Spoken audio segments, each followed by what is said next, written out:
Assalamualaikum. Okey, hari ini kita akan masuk tajuk interaksi antara organisma hidup. Okey, di sini kita akan masuk berkaitan dengan topik mangsa-pemangsa, persaingan dan simbiosis. Okey, simbiosis ada 3 jenis pula iaitu mutualisme, komensalisme dan parasitisme. Okey, kita masuk dulu mangsa-pemangsa. Okey, dalam interaksi mangsa-pemangsa ini pemangsa merupakan organisma yang memburu, manakala mangsa adalah organisma yang diburu. Okey, contoh kalau kamu tengok gambar ni, ular ialah pemangsa, iaitu dia memburu, pemburu, pemakan. Manakala tikus ialah mangsa yang dimakan. Okey, ini ialah interaksi mangsa-pemangsa.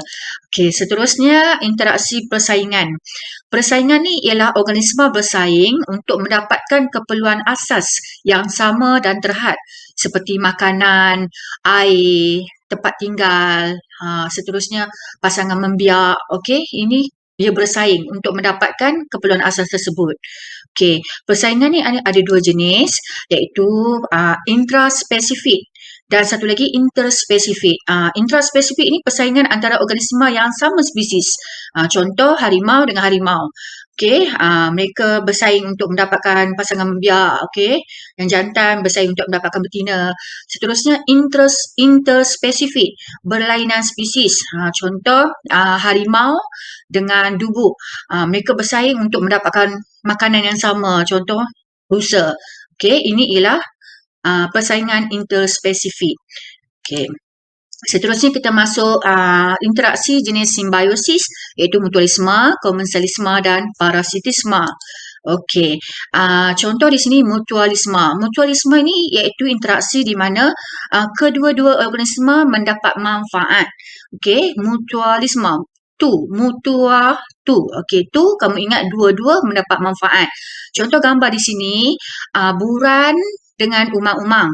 Okey, buran ni dia berada di atas umang-umang.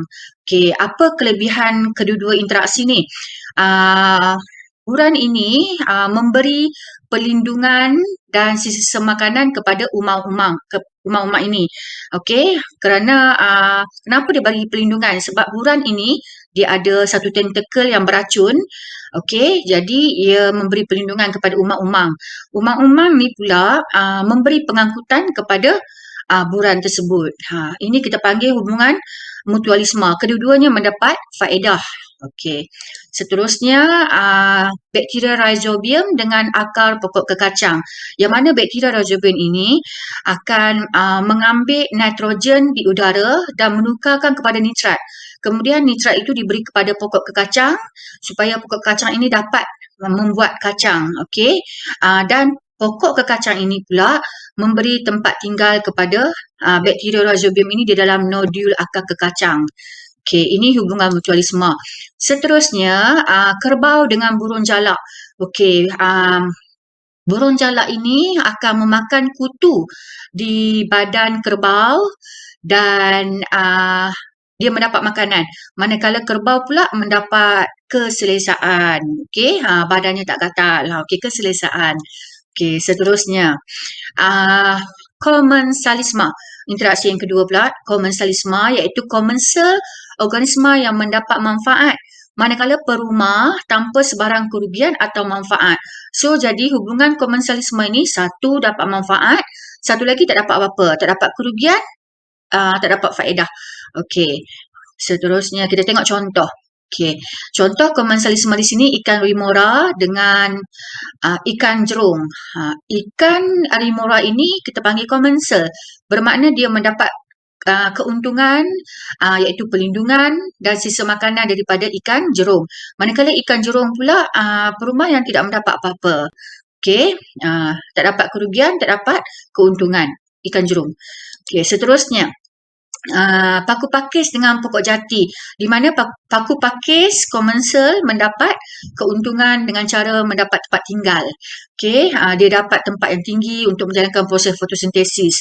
Manakala pokok jati, perumah yang ditumpangnya tak dapat apa-apa. Okey, seterusnya pokok anggrek dengan pokok mangga sama juga macam paku pakis tadi, dapat tempat tinggal. Okey.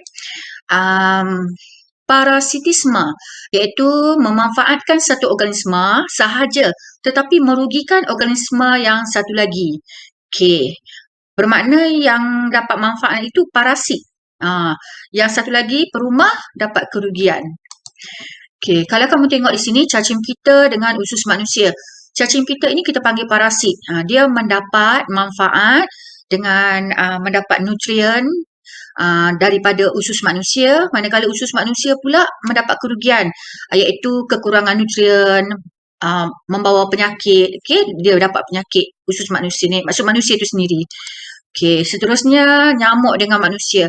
Yang mana nyamuk ini menghisap darah manusia, dia mendapat nutrien dan manusia pula mendapat kerugian dengan mendapat demam. Okey, itu contoh hubungan parasitisme. Okey, di sini saja pembelajaran kita. Nanti kita sambung. Okey, Assalamualaikum.